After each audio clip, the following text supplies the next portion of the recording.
Welcome to our horror show, প্রাচীন।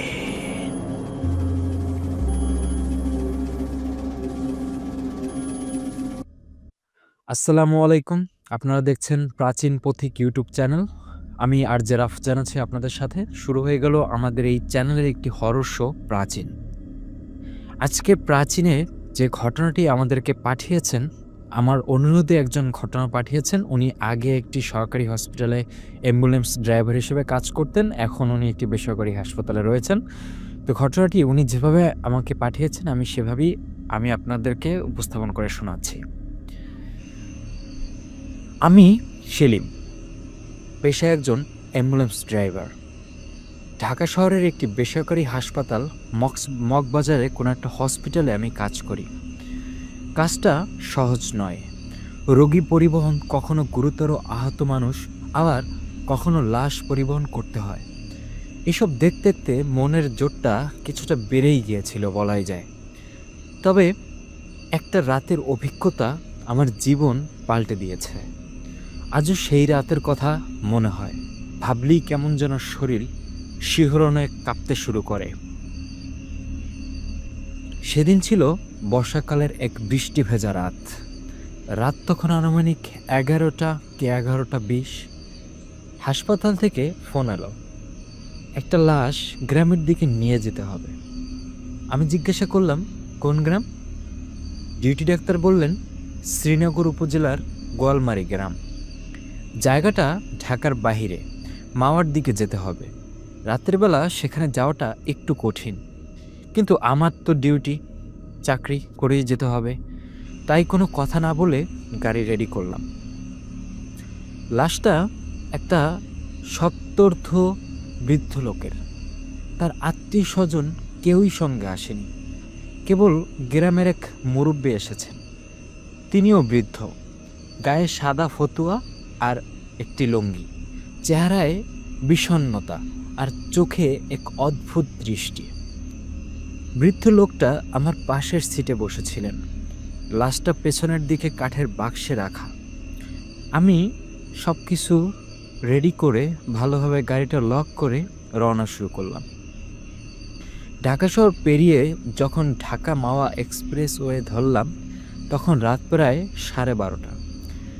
রাস্তায় গাড়ি কম, শুধু অ্যাম্বুলেন্সের ইঞ্জিনের শব্দ আর বৃষ্টি ভেজা রাস্তায় টায়ারের আওয়াজ শোনা যাচ্ছিল। বৃদ্ধ লোকটা একদম চুপচাপ ছিলেন। মাঝে মাঝে তাকাচ্ছিলাম, কিন্তু তিনি একবারও কথা বললেন না। মাওয়া ছাড়িয়ে যখন গ্রামের পথে ঢুকলাম, তখন রাস্তাটা আরও নির্জন হয়ে উঠল। বাঁকানো রাস্তা, দুপাশে ধানের জমি, আর মাঝে মাঝে কিছু কিছু বড় গাছ। সেই সময় প্রথম কিছুটা অদ্ভুত ব্যাপার একটা ঘটে। পেছনে আয়নায় দেখলাম লাশ রাখা বাক্সের কাঠটা যেন সামান্য নড়ে উঠল। আমি ভাবলাম হয়তো রাস্তার ঝাঁকুনি কারণে হতে পারে, কিন্তু মিনিটখানিক পরেই শুনলাম একটা মৃদু ফিসফিসানি আওয়াজ।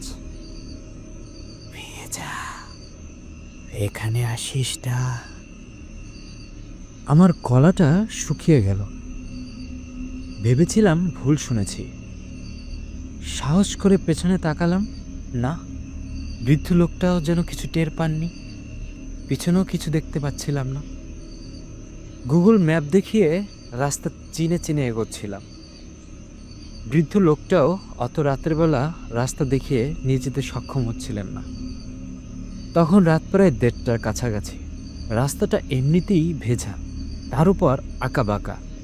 তখনই গাড়ির সামনে একটা গাছের ডাল পড়া দেখলাম।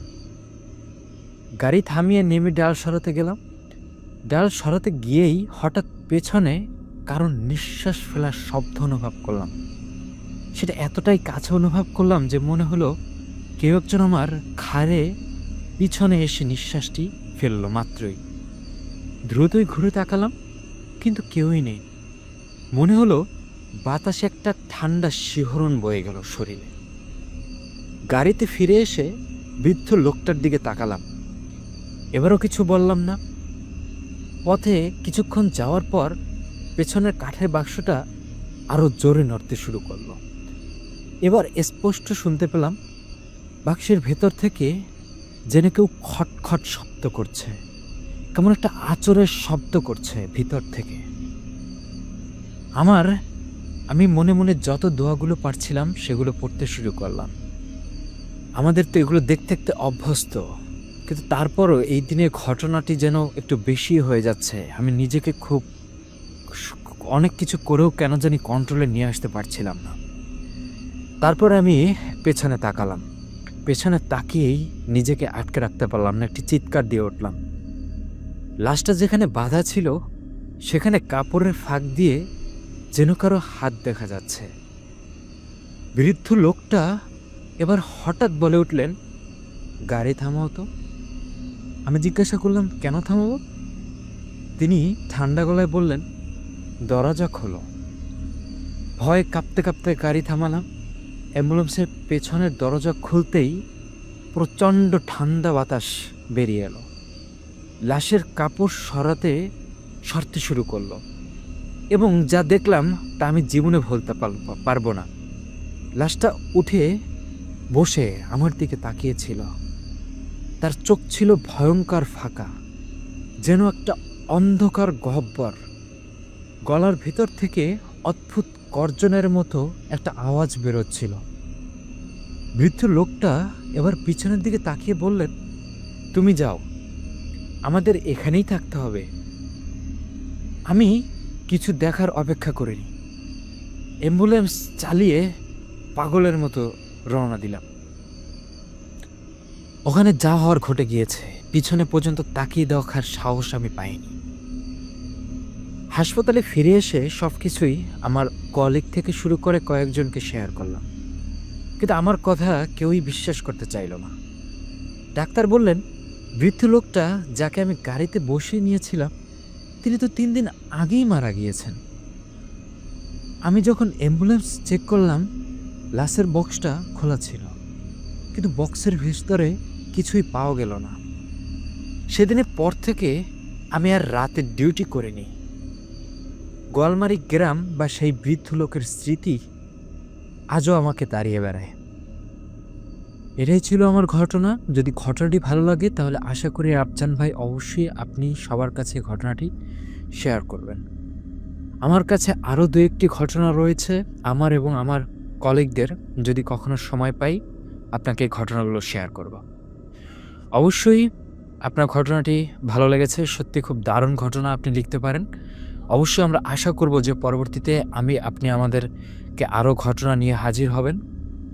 এবং আপনাদেরকেও বলবো, যারা আপনারা ঘটনা আমাদেরকে পাঠাতে চান তারা ঘটনা পাঠিয়ে দিতে পারেন prachinbangla@gmail.com এই ইমেল অ্যাড্রেসে গিয়ে আপনারা আপনাদের ঘটনা লিখেও পাঠাতে পারেন, অথবা আপনারা যদি একটু ভয়েস রেকর্ড খুব সুন্দর করে পাঠিয়ে দিতে চান তাহলে সেটিও আপনারা পাঠিয়ে দিতে পারেন।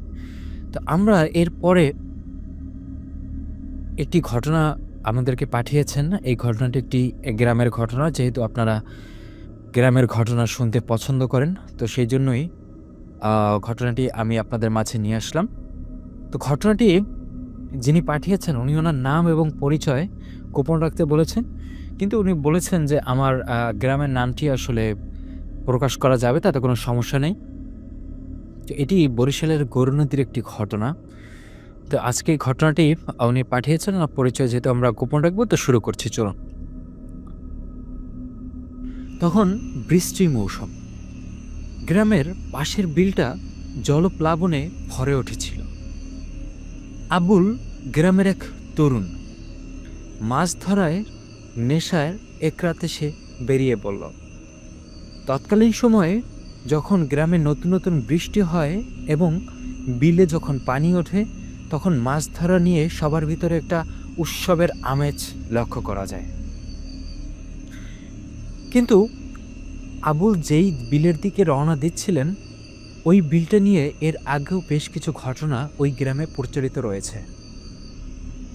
তাই গ্রামের লোকজন আবুলকে সাবধান করে দিয়েছিল, রাতে ওই পাশের বিলে যাওয়া বিপজ্জনক। জায়গাটা নিয়ে নানা গুজব শোনা যায়, নানা অদ্ভুত গল্প শোনা যায়, কিন্তু আবুল এসব কথায় কান দিল না। রাত তখন প্রায় 9টা। আবুল টর্চ লাইট আর মাছ ধরার জাল নিয়ে রওনা দিল। বৃষ্টি থেমে গিয়েছিল, কিন্তু চারপাশে কাদামাটির গন্ধ।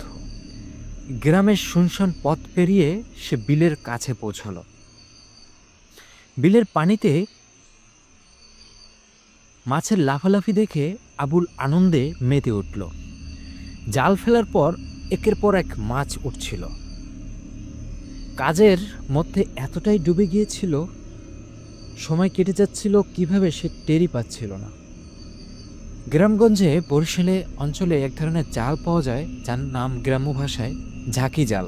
এই ঝাঁকি জাল দিয়েই আবুল মাছ ধরছিল। হঠাৎ সে অনুভব করল আশেপাশে কিছু একটা অস্বাভাবিক, যেন কেউ তার দিকে লক্ষ্য রাখছে অথবা কেউ তার দিকে তাকিয়ে রয়েছে। চারদিকে টর্চের আলো ফেলে দেখল কেউই নেই। ভেবে নিল হয়তো তার মনের ভুল। কিন্তু কিছুক্ষণ পরেই পেছন থেকে কাদার মধ্যে ছপছপ শব্দ শুনতে পেল। কাঁপা কাঁপা হাতে টর্চ লাইট ঘুরিয়ে আবুল বিভিন্ন জায়গায় ঘোরাল। বিলের মাঝখানে পানিতে একটা অবয়ব লক্ষ্য করল সে। আবুল ভেবেছিল হয়তো আর একজন মাছ শিকারী, তিনিও মাছ শিকার করছেন।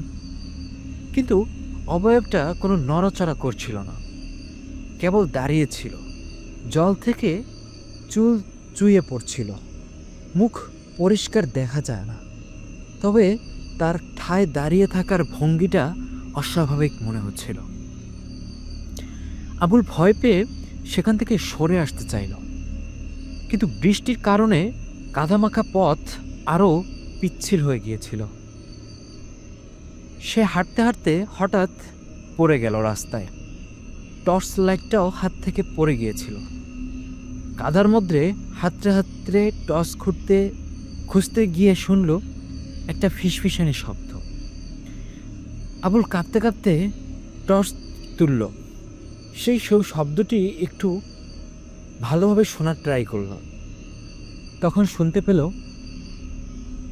একটা কণ্ঠ বারংবার বলে চলছিল, তুই এখানে কেন এসেছিস? তুই এখানে কেন এসেছিস? এভাবে দু একবার শোনার পরে সেই অবয়বটি এবার আরও কাছে চলে এসেছে। এগুলো দেখার পরে আবুলের গলা শুকিয়ে গেল। সে দৌড় দিতে চাইল, কিন্তু তার পা যেন মাটি থেকে উঠছিলই না। তখনই আবুলের মনে পড়ল গ্রামের বুড়ো মাতবার মিয়ার গল্প। মাতবার মিয়ার মেয়ে একবার বিড়েলে অদ্ভুতভাবে ডুবে মারা গিয়েছিল, তবে তার মৃতদেহ উদ্ধার করা যায়নি। সে নাকি এখনও এখানে এসে যারা এখানে মাছ ধরতে আসে তাদেরকে নানানভাবে ডিস্টার্ব করে থাকে।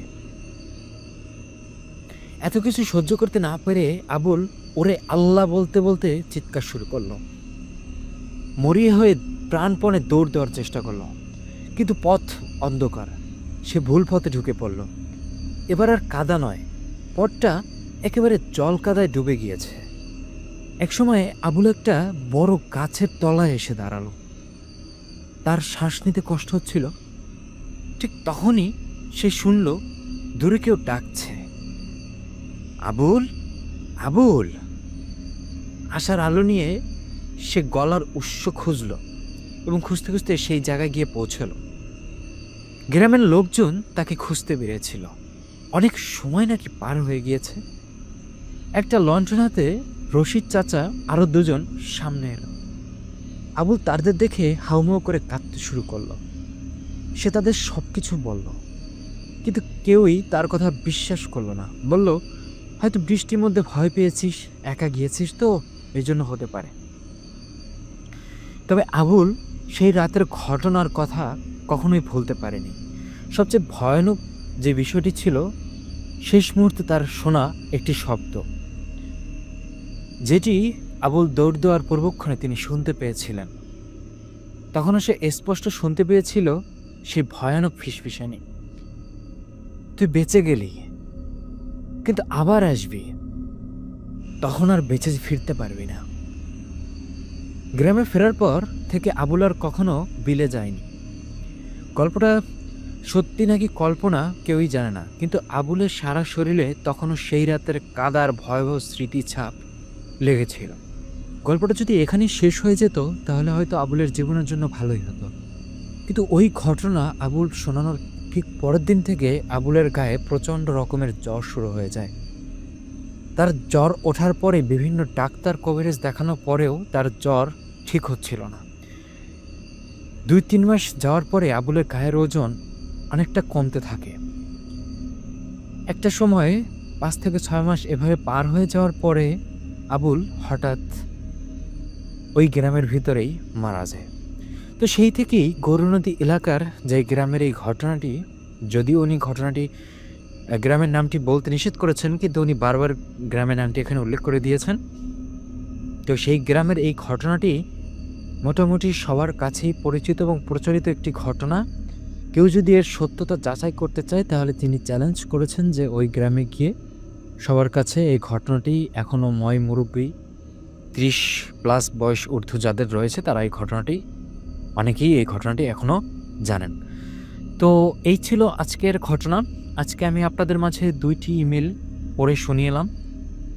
আপনারা যদি আমাকে ইমেল পাঠাতে চান তাহলে আমাদের ইমেল অ্যাড্রেসটি আপনাদের মনে রাখতে হবে, সেটা হচ্ছে prachinbangla@gmail.com। এবং আপনারা যদি ভয়েস করে আমাদের ঘটনা পাঠাতে চান তাহলে সেটিও সম্ভব। আপনারা যেখানে একটু শব্দ কম বা রুমের ভিতরে একটু দরজাটা অফ করে খুব সুন্দর করে রেকর্ড করে আমাদের মাঝে পাঠিয়ে দিতে পারেন। তো আজকের এই এপিসোডে আপনাদের সাথে এতটুকুই।